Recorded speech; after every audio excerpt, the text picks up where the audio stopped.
अस्सलाम वालेकुम viewers, I am herbalist Mohammad Fayaz. मुझफा हर्बल क्लिनिक लाहौर से आपसे मुखातिब हूँ। हम बिस्तरी के आदाब क्या हैं, हम बिस्तरी के दौरान आपने किन किन चीज़ों से गुरेज करना है, इससे हवाले से मालूमात से भरपूर ये वीडियो है। वीडियो को स्किप किए बगैर आप लाजमी लास्ट तक वॉच करें ताकि आपको पूरी बात की समझ आ सके। तो मैं सबसे पहले बता दूँ, जिस दिन आपने हम बिस्तरी करनी हो उस दिन आप खुशबू का इस्तेमाल लाजमी करें और दिन के किसी भी टाइम इशारों में या बात के ज़रिए अपनी मिसिस को बता सकते हैं कि आज आपने हम बिस्तरी करनी है, ताकि आपकी मिसिस भी खूब हाथ श्रृंगार कर ले और खुशबू वगैरह का इस्तेमाल करें।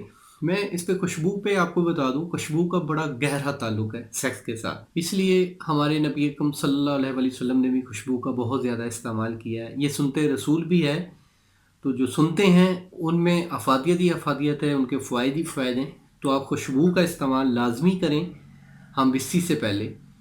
आप बॉडी स्प्रे यूज़ कर सकते हैं, चमेली का जो खुशबू है उसको इस्तेमाल कर सकते हैं। उससे क्या होगा, दिमाग को एक फ़रहत मिलेगी। जब दिमाग को फ़रहत मिलेगी, आपको किसी किस्म की कोई स्मेल नहीं आएगी, तो आपका हम बिस्तरी को बहुत ज़्यादा दिल करेगा, आपकी डिज़ायर्स बढ़ेंगी। जब आपकी डिज़ायर्स बढ़ेंगी, आपको हम बिस्तरी में इंटरकोर्स में बहुत ज़्यादा लज़्ज़त महसूस होगी। नंबर 2, हम बिस्ती से कम से कम 3 घंटे पहले आपने खाना खाना है। मतलब कि खाना खा के फ़ौरन हम बिस्ती नहीं करनी, खाना खाने के 3 घंटे बाद आपने हम बिस्ती करनी है। नंबर 3, जो सबसे बड़ी गलती होती है कि हम बिस्ती के बाद फ़ौरन बाद दूध या खजूर खा ली जाती है या शहद पिया जाता है, तो फ़ौरन नहीं करना। तो हम बिस्ती के 2 घंटे के बाद आपने कोई भी चीज़, अगर आपने ताकत वाली इस्तेमाल करनी है, खजूर इस्तेमाल करनी है या दूध करना है, तो 2 घंटे बाद करें। अब आप हम बिस्तरी पे हैं, आप आलम मदहोशी में हैं, आलम खलवत में हैं, तो उसके दौरान आपने किन चीज़ों का गुरेज करना है। तो सबसे पहली बात, आपकी जितनी भी टेंशन्स हैं, आपकी कारोबारी टेंशन्स हैं, वो उनको सब को माइंड से निकालें।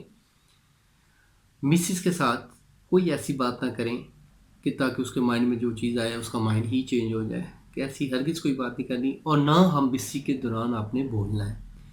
हम बिस्सी के दौरान बोलने से दिमाग की जो सिमत है वो कहीं और चली जाती है, सोचों की लहरें कहीं और चली जाती हैं, इससे भी खलल आ सकता है। हम बिस्सी के दौरान आपने ज़्यादा वो दरिंदगी वाली, यानी कि वाइल्ड सेक्स, इस तरह का कुछ नहीं करना। एक इंसानों की तरह जैसे है, एक नॉर्मल है, आप ऐसा ऐसा करें। आप इंटरकोर्स करना है, बिल्कुल ऐसा ऐसा करें।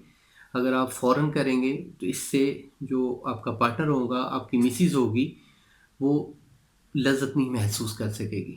तो इसलिए जब भी आप इंटरकोर्स करें, जो दखूल का टाइम है वो ऐसा ऐसा दखूल करना चाहिए, उससे बहुत ज़्यादा लज़्ज़त भी आती है आपके पार्टनर को और उससे राहत भी मिलती है। और साथ में यही भी बता दूं, आप बोसोकनार करें, ठीक है। आपने बोसोकनार करना है तो लाजमी माउथ वाश इस्तेमाल करें। माउथ वाश जो है वो मार्केट से मिल जाता है। जब भी आप हमबिस्ती के लिए जाएँ, माउथ वाश लाजमी इस्तेमाल करें ताकि आपके मुंह की जितनी भी स्मेल्स हैं वो ख़त्म हो जाएं, बैक्टीरिया भी ख़त्म हो जाए।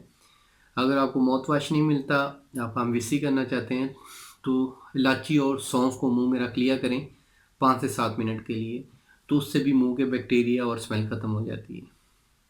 तो उम्मीद करता हूँ मेरी इस वीडियो को आप लोगों ने पसंद किया होगा। मिलेंगे एक नेक्स्ट वीडियो में। हकीम फ़याज़ आपसे इजाज़त चाहता है। अल्लाह हाफ़िज़।